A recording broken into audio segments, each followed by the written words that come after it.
स्वागत है आप सभी का हमारे YouTube चैनल जीके एग्जाम्स में। फ्रेंड्स, इस वीडियो में हम देखने वाले हैं जीव विज्ञान की प्रमुख शाखाएं और उनके अध्ययन के बारे में, जो लगभग सभी प्रतियोगी परीक्षाओं के लिए महत्वपूर्ण रहेगा, तो आप इन्हें याद कर लें। स्टार्ट करते हैं क्वेश्चन नंबर 1 से। मानव त्वचा का अध्ययन करने वाली विज्ञान की शाखा क्या कहलाती है? तो मानव त्वचा का अध्ययन करने वाला विज्ञान की शाखा जो है डर्मेटोलॉजी कहलाता है। तो इसका करेक्ट आंसर हो जाएगा option number C, dermatology.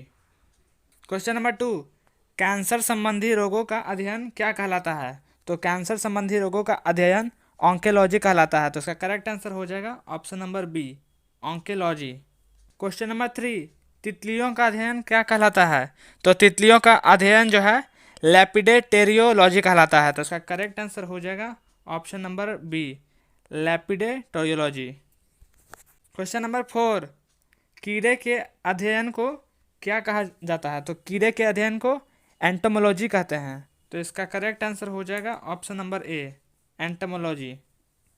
Question number 5, घाव का अध्ययन क्या कहलाता है? तो घाव का अध्ययन ट्रोमेटोलॉजी कहलाता है। तो इसका करेक्ट आंसर हो जाएगा option number C.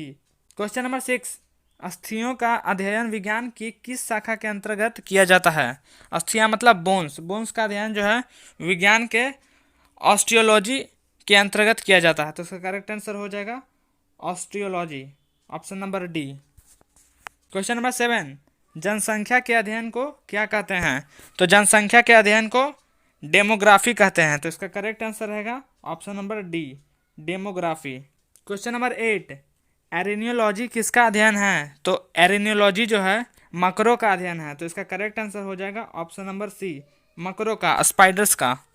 Question number 9, gerontology निम्नलिखित में से किसके अध्ययन से संबंधित है? तो जेरेंटोलॉजी का संबंध जो है मनुष्य के वृद्ध होने से संबंधित है, मतलब मनुष्य के बूढ़े होने से संबंधित है। तो इसका करेक्ट आंसर हो जाएगा ऑप्शन नंबर डी, वृद्ध। क्वेश्चन नंबर 10, जेनेटिक्स में किसका अध्ययन किया जाता है?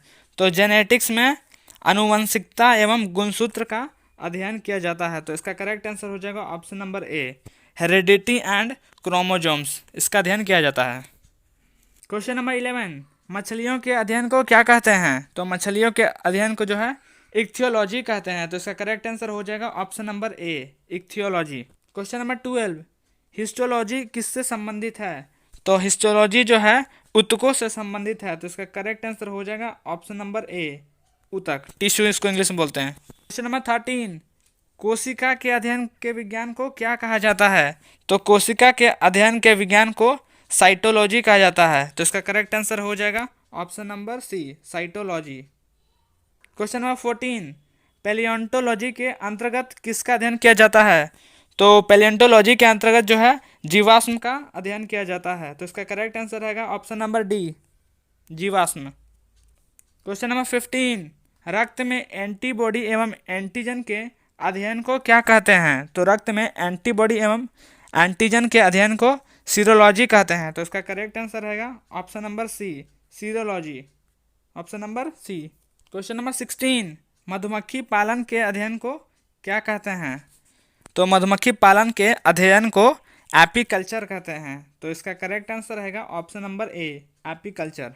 क्वेश्चन नंबर 17, रेशम कीट पालन के अध्ययन को क्या कहते हैं? तो रेशम कीट पालन के अध्ययन को सेरीकल्चर कहते हैं। तो इसका करेक्ट आंसर रहेगा ऑप्शन नंबर बी, सेरीकल्चर।